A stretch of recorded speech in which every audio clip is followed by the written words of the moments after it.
नमस्कार, आप सभी का स्वागत है आपके इस YouTube channel AD chemical science पर। तो हमारी चर्चा आपकी हो रही थी वर्नर थ्योरी को लेकर के। तो उसी पर आगे बात करते हैं। वर्नर थ्योरी में हमने ये बात करी थी कि किसी भी कोऑर्डिनेट कंपाउंड को समझने के लिए सबसे पहली दी गई थ्योरी वर्नर थ्योरी है। अल्फ्रेड वर्नर ने इसको दिया था। ये सब बातें हम लोग जानते हैं। वर्नर थ्योरी के हिसाब से किसी भी कोऑर्डिनेट कंपाउंड में दो संयोजकताएं होती हैं, एक को प्राथमिक संयोजकता और दूसरी को द्वितीयक संयोजकता कहते हैं। वर्नर थ्योरी में क्या हुआ था? वर्नर का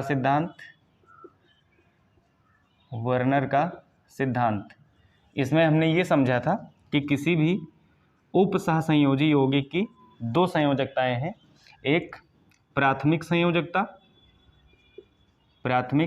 संयोजकता या प्राइमरी वैलेंसी और दूसरी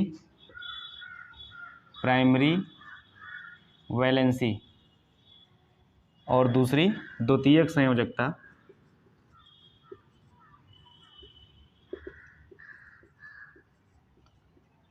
या सेकेंडरी वैलेंसी।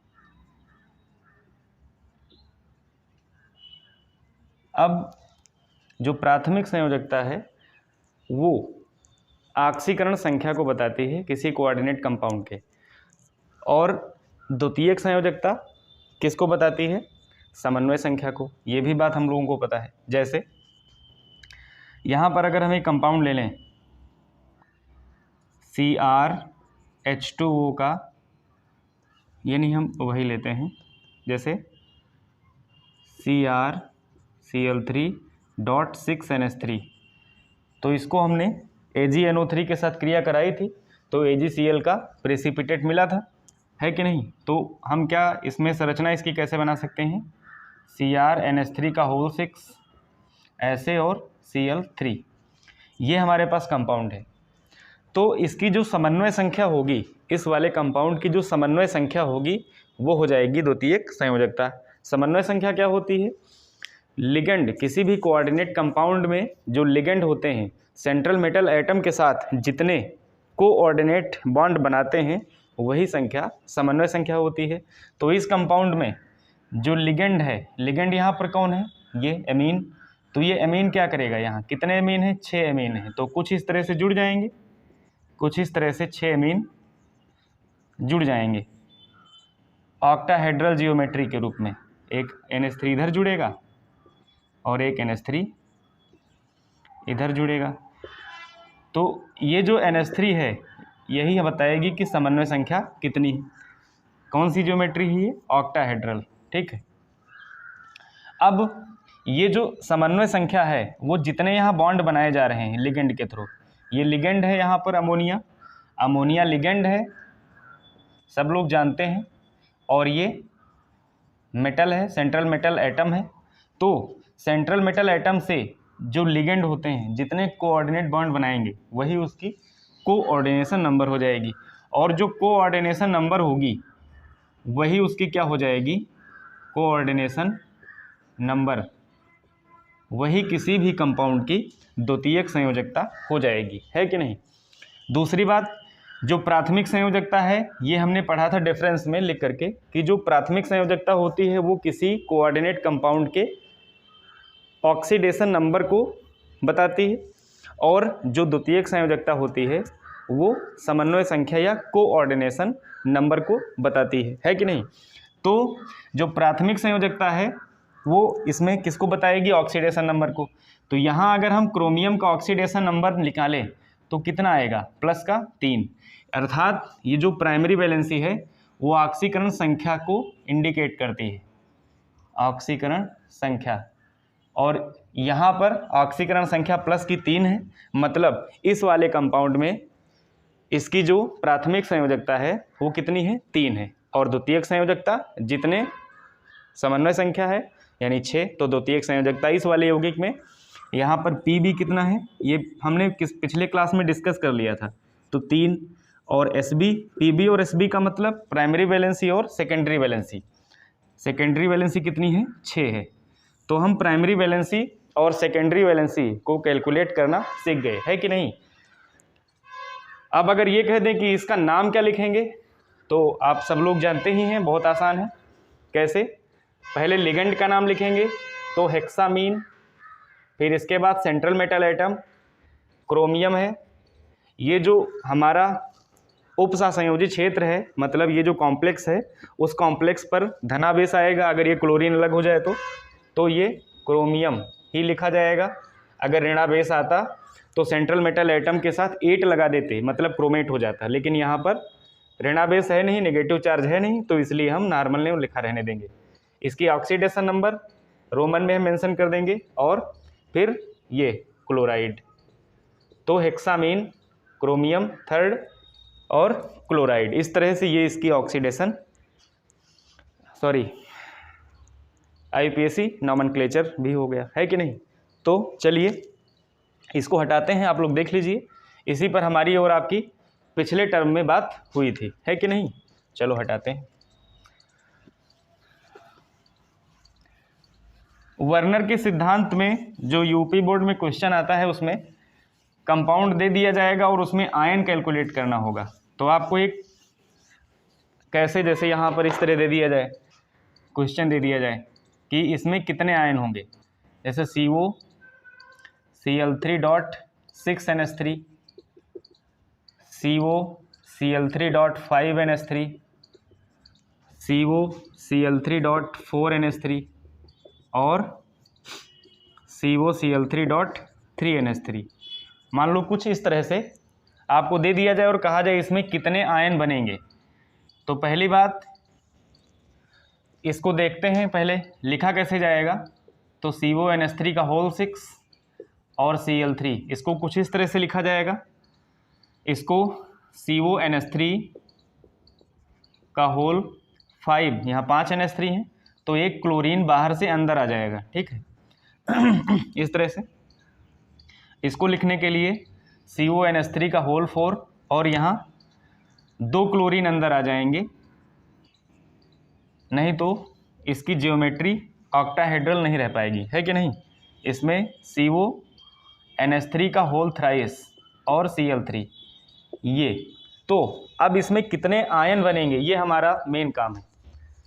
वर्नर थ्योरी ये में यही पूछा जाता है। पहली बात तो वर्नर थ्योरी का प्रिंसिपल पूछा जाएगा, आपको प्राइमरी और सेकेंडरी वैलेंसी क्या है आपको बताना पड़ेगा विद एग्जाम्पल, और यहाँ पर ये भी बताना पड़ेगा कि इसमें कितने आयन बन रहे हैं। तो इसमें कितने आयन बन रहे हैं, अगर इसको डिसोसिएट कर देंगे तो ये डिसोसिएट नहीं होगा, और ये डिसोसिएट मतलब ये दोनों अलग अलग डिसोसिएट होंगे।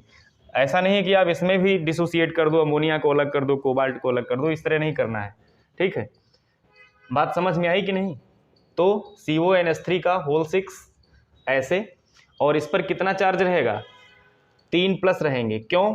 क्योंकि 3 क्लोराइड आयन अलग होंगे, तो 3 क्लोराइड आयन में 3 माइनस जाएंगे, तो इसलिए 3+ इस पर होने चाहिए, तभी ये। तो इसमें कुल आयन कितने बनेंगे, इसमें कुल आयन बराबर कितने होंगे। तो आयन के पहले जितनी नंबर है लिखी हुई है, आयन यानी ये जो आयन रूप में लिखा हुआ है एक्वस रूप में, तो इसके जस्ट पहले इसका कितना कोएफिशिएंट है, वो कोएफिशिएंट हम जोड़ लेते हैं, तो टोटल नंबर ऑफ आयन हमको पता चल जाएगा। कोएफिशिएंट इसके पहले 3 है और इसके पहले कुछ नहीं 1 है, कुछ नहीं है तो 1 है, तो 3 और 1 4, मतलब टोटल 4 आयन बनेंगे इस वाले कंपाउंड में, है कि नहीं। चलिए अगली बात, इसको तोड़ लेते हैं। इसमें CONH3 का होल 5 ये Cl, और यहाँ पर यहाँ Cl2 होगा, ठीक, छूट गया था। तो इसमें प्लस ये 2 क्लोरीन माइनस लेकर अलग होंगे, तो इस पर 2+ आ जाएगा, और टोटल आयन कितने बनेंगे, इसका कोएफिशिएंट 2, इसमें कुछ नहीं तो 1, तो 2 और 1 कितने हो जाएंगे, 3 आयन बनेंगे, है कि नहीं। 2 इसके और इसके आगे कुछ नहीं है तो 1 ही है, तो 2 1 3 हो जाएगा। यहाँ पर CONH3 का होल 4 Cl2 ये हो गया, और इस पर 1+ आएगा, प्लस 1 क्लोरीन आयन ही अलग होगा, तो कुल आयन कितने बनेंगे, कुल आयन कितने बनेंगे, एक आयन इसका कोएफिशिएंट और इसका कोएफिशिएंट, दोनों का 1 और 1 कितने हो जाएंगे, 2। इस वाले के रेस्पेक्ट में हम क्या कहेंगे कि इसमें कितने आयन बनेंगे। तो यहाँ पर तो कोई डिसोसिएशन हो नहीं रहा है कि नहीं। हमने सबसे पहली क्लास में कोऑर्डिनेशन नंबर की सबसे पहली क्लास में यही पढ़ा था कि डबल सॉल्ट और कोऑर्डिनेशन कॉम्प्लेक्स में क्या डिफरेंस होता है, कि ये अपने आयनों में डिसोसिएट नहीं होते हैं। तो इस तरह से यहाँ पर कोई भी आयन नहीं बनेगा, कोई आयन नहीं बनेगा।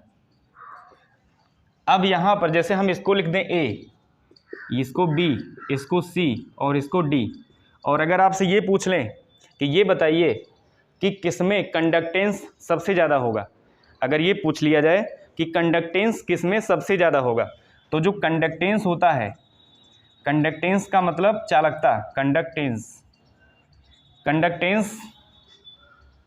डायरेक्टली रिलेटेड होता है नंबर ऑफ आयंस के, ये बात आपको याद रखनी चाहिए। मतलब नंबर ऑफ आयंस जितने ज़्यादा होंगे कंडक्टेंस उतना ही ज़्यादा होगा। जितने ज़्यादा नंबर ऑफ आयंस होंगे, आयनों की संख्या जितनी ज़्यादा होगी उसकी कंडक्टेंस भी उतनी ही ज़्यादा होगी। तो सबसे ज़्यादा आयन कहाँ पर हैं, ऊपर वाले में ही 4, तो उसी की कंडक्टेंस सबसे ज़्यादा होगी। इसके बाद मतलब 4 नंबर पर ये ए वाले की सबसे ज़्यादा, फिर बी वाले की, फिर सी वाले की, फिर डी वाले की। तो कंडक्टेंस का आर्डर इस तरह से हो जाएगा, है कि नहीं। किस कंपाउंड की कंडक्टेंस कितनी ज़्यादा होगी, उसमें कितने आयन है उसको डिसोसिएट करके देखेंगे। अगर 2 आयनों का कंपैरिजन कर दिया जाए कि हाँ भाई बताओ किसकी कंडक्टेंस ज़्यादा है, तो हम क्या करेंगे, उसको पहले डिसोसिएट कर लेंगे इस तरह से, और इसके बाद हम देख लेंगे कि टोटल आयन ज़्यादा किसमें है। तो आपको तुरंत पता लग जाएगा कि जिसमें जितने आयन ज़्यादा उसका कंडक्टेंस उतना ही ज़्यादा, है कि नहीं। तो हमारे ख्याल से ये बात भी आपको समझ में आ गई होगी, है कि नहीं। तो चलिए अब अगली बात करते हैं, इसको हटा देते हैं, आप लोग देख लीजिएगा, काम आएगा। 2023 यूपी बोर्ड के लिए बहुत ही इम्पोर्टेंट है ये वाली बात। वर्नर का सिद्धांत भी सीधे लिखने को आ जाता है बोर्ड में। और बाकी अगला हमारा सिद्धांत है VVT, बहुत फेमस सिद्धांत है, इसको कहते हैं valence bond theory. Valence bond theory Hindi में कहते हैं संयोजकता बंध सिद्धांत, संयोजकता बंध सिद्धांत, ठीक। ये चीज़ वैलेंस बॉन्ड थ्योरी ये हमको पढ़ना है। बहुत ही फेमस कॉन्सेप्ट है वैलेंसी में। 11th में हम लोगों ने इसको पढ़ा है। कहाँ पर पढ़ा है, तो कक्षा 11 में, 11th में हम लोग इसको पढ़ के आए हैं। दिया किसने था, proposed by, the theory was proposed by किसके द्वारा, पॉलिंग। पॉलिंग एक वैज्ञानिक थे, उन्होंने इस बात को बताया वैलेंस बॉन्ड थ्योरी से। तो बाकी कई बेसिक चीज़ें आप लोग पढ़ चुके हो। वैलेंस बॉन्ड थ्योरी से हम किसी भी कंपाउंड में सारी चीज़ें कैलकुलेट कर सकते हैं। मतलब उसकी प्राइमरी वैलेंसी क्या है, उसकी सेकेंडरी वैलेंसी क्या है, उसकी शेप क्या है, सबसे मेन बात है उसकी आकृति कैसी है। इस बात का पता हम वैलेंस बॉन्ड थ्योरी से लगा सकते हैं, है कि नहीं। तो अब वैलेंस बॉन्ड थ्योरी में हमको देखना क्या है, हमको देखना है 2 चीज़ें, लिगेंड और मेटल। मेटल और लिगेंड का रिलेशनशिप देखना है, मेटल और लिगेंड का रिलेशनशिप देखना है केवल, है कि नहीं। तो सबसे पहली बात कि इस थ्योरी में क्या हमको पढ़ना है, तो जो हमने पढ़ा है कि किसी भी कोऑर्डिनेट कंपाउंड में 2 चीज़ें होती हैं। एक तो सेंट्रल मेटल एटम, CMA का मतलब है सेंट्रल मेटल एटम, ध्यान कर लीजिए, CMA stands for central metal atom. तो जो सेंट्रल मेटल एटम होता है उसके पास N-1 D NS NP और ND उपकोष होते हैं,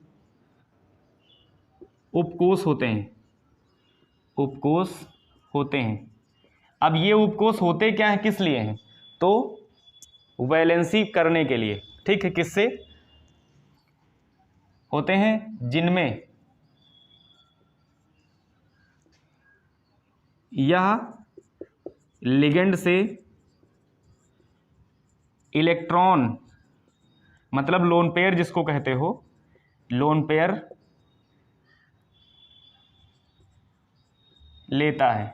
जो सेंट्रल मेटल एटम होता है उसके पास ये वाले रिक्त डी उपकोष होते हैं, N-1D, NS, NP और ND। ये वाले जो रिक्त उपकोष होते हैं उसमें वो क्या करता है, लिगेंड से लोन पेयर लेता है। और जनरली हमने यही पढ़ा है कि जो सेंट्रल मेटल एटम है वो लिगेंड से लेता है, इसीलिए तो जो बॉन्ड होता है वो किसकी ओर होता है, सेंट्रल मेटल एटम की ओर उसका एरो होता है। मतलब central metal atom lone pair acceptor होता है ना, और किसकी तरह काम करता है, लुईस एसिड की तरह, है कि नहीं। तो यहाँ पर ये लेता है। दूसरे बात, जो लिगेंड है, लिगेंड के पास क्या होते हैं, इलेक्ट्रॉन पेयर होते हैं, मतलब लोन पेयर, लोन पेयर होते हैं। बहुत ही नॉर्मल भाषा में हम आपको बता रहे हैं, बिल्कुल आपके समझ में आ ही जाना चाहिए। तो जो लिगेंड है उनके पास लोन पेयर होते हैं, जो जिसे ये डोनेट कर देते हैं, जिसे डोनेट करके CMA के साथ कोऑर्डिनेट बॉन्ड बनाते हैं, CMA के साथ कोऑर्डिनेट बॉन्ड बनाते हैं, ठीक है, कोऑर्डिनेट बॉन्ड बनाते हैं। अब अगली बात देखो, तीसरी बात, यहाँ पर जो लिगेंड होंगे वो दो प्रकार के होंगे। लिगेंड कितने प्रकार के होंगे, दो प्रकार के लिगेंड होंगे। एक तो स्ट्रॉन्ग फील्ड लिगेंड होंगे, स्ट्रॉन्ग फील्ड लिगेंड होंगे, ठीक, और दूसरे होंगे weak field ligand, weak field ligand, ठीक है। स्ट्रॉन्ग फील्ड लिगेंड होंगे और वीक फील्ड लिगेंड होंगे। स्ट्रॉन्ग फील्ड लिगेंड जैसे Cn- है और CO है, ठीक है। कार्बन और नाइट्रोजन कंटेनिंग जो भी लिगेंड होते हैं वो सब क्या हैं, स्ट्रॉन्ग फील्ड लिगेंड होते हैं। और भी हैं लेकिन हम आगे डिस्कस करते रहेंगे कौन कौन है। और वीक फील्ड लिगेंड में जैसे F- है, Cl- है, I- है, ठीक, Br- है, ये सब क्या हैं, वीक फील्ड लिगेंड। कैसे हैं, वीक फील्ड लिगेंड। तो जो कार्बन और नाइट्रोजन कंटेनिंग जितने भी लिगेंड होते हैं, मतलब ऐसे लिगेंड जिसमें कार्बन और नाइट्रोजन डोनर एटम होते हैं, वो सब स्ट्रॉन्ग फील्ड लिगेंड में आते हैं। और जो स्ट्रॉन्ग फील्ड लिगेंड हैं ये क्या करते हैं, ये इलेक्ट्रॉन की पेयरिंग कराते हैं, पेयरिंग कराते हैं। और कैसे कराते हैं, ये आप ऐसे लिख लीजिए, ये क्या करते हैं, ये इलेक्ट्रॉन का युग्मन कराते हैं, इलेक्ट्रॉन का युग्मन। लेकिन जो ये पेयरिंग कराएंगे वो पेयरिंग देखो, एक तो पेयरिंग आपने पढ़ी है हुंड के रूल से। हुंड के रूल में जैसे हमको भरना है 3d8, तो 3d8 इस तरह से, मान लो हमारे पास है 3d8, इसको हमको भरना है तो D में ऐसे बना लेंगे 1 2 3 4 और ये 5, ठीक हो गया। अब इसमें जो हमको 8 इलेक्ट्रॉन भरने हैं तो हुंड ने कहा कि भैया पहले एक एक भरो, ठीक, भर दिया। अब कहा अब अगर बचे हों तो फिर से यहां से भरो, ठीक है, हो गया, 8 इलेक्ट्रॉन भर गए। लेकिन ये जो महोदय हैं वो हुंड के नियम को क्या करेंगे, रिवर्स करा देंगे। मतलब ये जो इलेक्ट्रॉन का युग्मन कराते हैं वो हुंड के नियम के विपरीत करवाते हैं, हुंड के नियम के विपरीत कराते हैं। कौन, स्ट्रॉन्ग फील्ड लिगेंड, स्ट्रॉन्ग है ना, तो इसीलिए हुंड को पीछे कर देते हैं, हुंड के अगेंस्ट हो जाते हैं क्योंकि स्ट्रॉन्ग फील्ड लिगेंड है। यहाँ पर जो वीक फील्ड लिगेंड है इनसे कोई लेना देना नहीं, पेयरिंग नहीं कराते हैं, ये छोड़ ही देते हैं, आगे बढ़ जाते हैं, कहते भैया हमको नहीं कराना है, ये पीछे नहीं जाना है, हम आगे चले जाएंगे और आगे खाली जगह पड़ी हुई है वहाँ पर हम इलेक्ट्रॉन डोनेट कर देंगे, हम आपको नहीं देंगे, पेयरिंग वेयरिंग ना करो। यहाँ पर क्या होता है, ये पेयरिंग करा देते हैं क्योंकि ये स्ट्रांग होते हैं, जो स्ट्रांग होता है वो लड़ कर ही आगे जाता है, तो वैसे ही ये भी करते हैं। लेकिन हुंड के नियम के विपरीत पेयरिंग होती है, ये बात। तो यहाँ तक आपको बात समझ में आई बीबीटी की। क्यों, बीबीटी में हमको मेटल और लिगेंड का रिलेशनशिप देखना है। मेटल और लिगेंड में सबसे पहले मेटल के पास इतने होते हैं उपकोष, N-1D, NS, NP और ND उपकोष होते हैं, ठीक है। अब ये उपकोष क्या करेंगे, जगह प्रोवाइड कराएंगे। कैसे, या तो पेयरिंग करेंगे या तो आगे और जो जगह है वो प्रोवाइड करा देंगे। तो जगह प्रोवाइड करवाते हैं किसको, लिगेंड को, कि वो डोनेट कर सके क्या, लोन पेयर ऑफ इलेक्ट्रॉन, है कि नहीं। लिगेंड क्या करते हैं, इनके पास लोन पेयर होता है, ये लोन पेयर डोनर हैं, एक्ट एज लुईस बेस, कैसे, लोन पेयर डोनेट करके, है कि नहीं। तो डोनेट कर देते हैं, बिल्कुल। अगर जिसके पास लोन पेयर नहीं है तो वो लिगेंड नहीं होगा। अगर तुम्हारे पास भी लोन पेयर है तो तुम भी लिगेंड बन जाओगे, है कि नहीं। मतलब तुम्हारे पास भी डोनेट करने के लिए बहुत कुछ है तो तुम भी एक लिगेंड कहलाओगे। यहाँ पर अब लिगेंड दो प्रकार से होते हैं यहाँ पर, एक तो स्ट्रॉन्ग फील्ड लिगेंड और दूसरा वीक फील्ड लिगेंड। अगर स्ट्रॉन्ग फील्ड लिगेंड है तो वो क्या करेगा, इलेक्ट्रॉनों की पेयरिंग करा देगा, पीछे करा देगा। और अगर वीक फील्ड लिगेंड है तो पेयरिंग नहीं कराएगा, आगे बढ़ जाएगा, अगले वाले में जो जहाँ खाली मिलेगा उसको वहाँ पर वो डोनेट करके और बॉन्ड बना लेगा सेंट्रल मेटल एटम के साथ। तो ये सारी बात हुई। अभी एक बात और बाकी है इसके पॉस्टुलेट्स में, ये इसके पॉस्टुलेट्स हैं, हम लोग कर रहे हैं पॉस्टुलेट्स, ठीक। तो इस बात को आप बहुत अच्छे से नोट कर लीजिए, बहुत ही सिंपलेस्ट लैंग्वेज में हमने इसको आपको प्रोवाइड करवा दिया है, ठीक है। चलो, तो अगली एक छोटी सी बात और करते हैं, क्या कर लेते हैं, चलो कर ही लेते हैं, है कि नहीं। आइए,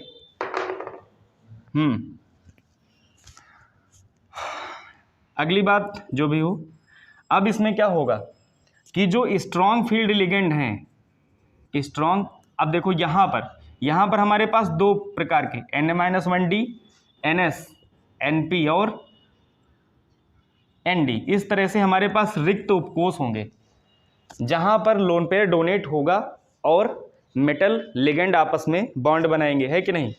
अब अगर जो लिगेंड है वो इसमें डोनेट करता है N-1D उपकोष में, यदि लिगेंड N-1D के साथ lone pair donate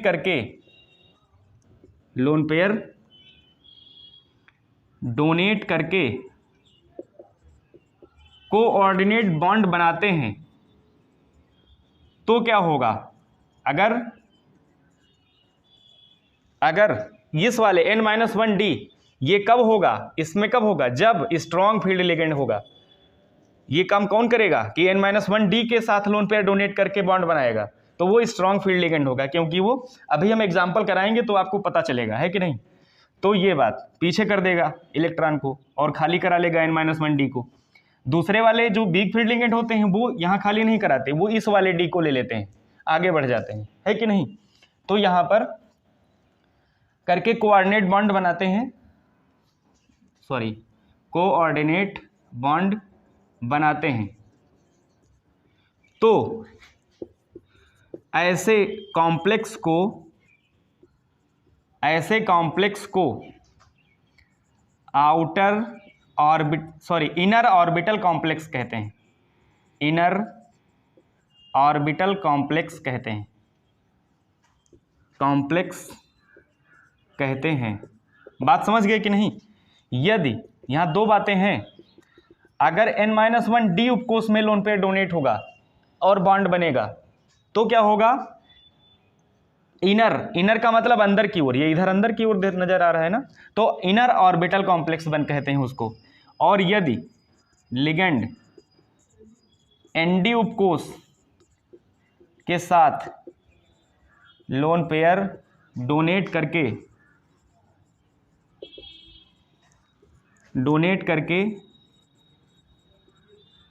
coordinate bond बनाते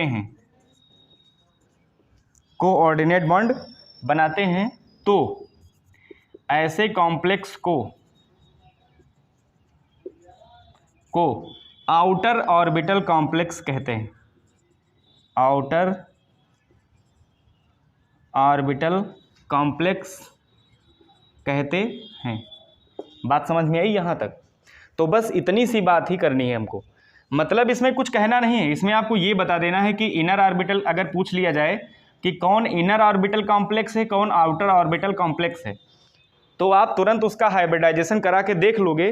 अगर वो n-1 डी उपकोष का प्रयोग कर रहा है तो इसका मतलब इनर ऑर्बिटल कॉम्प्लेक्स है, अगर वो एन-डी उपकोष का प्रयोग कर रहा है तो आउटर ऑर्बिटल कॉम्प्लेक्स है। तो बस इतनी सी बात है बीबीटी में जो हमको करनी है कि नहीं। तो आप इस थ्योरी को रिवाइज कर लेना। अगले वीडियो में हम ये बताएंगे इस थ्योरी के बेसिस पर कि कैसे हम एग्जाम्पल्स को करेंगे, कैसे हम एग्जाम्पल्स की स्ट्रक्चर बनाएंगे, और जो भी बातें होंगी वो सब अगले वीडियो में हम करने वाले हैं। तो इस बात को, पीछे वर्नर थ्योरी को आप लोग अच्छे से, क्योंकि बीबीटी पर भी बात आती है लिखने को, हमने बहुत ही सिंपल भाषा में आपको लिख करके और पूरी बातें बताई हैं। आप इसको देखिए, नोट करिए और ज़बरदस्त तरीके से पढ़िए। जहाँ भी दिक्कत हो तो कमेंट करिए, ठीक है। अगर देख लेना कहीं अगर कोई गलती वलती हो गई हो तो उसको बता देना कमेंट के माध्यम से। तो ठीक है, धन्यवाद, और आप लोग मस्त रहिए और व्यस्त रहिए।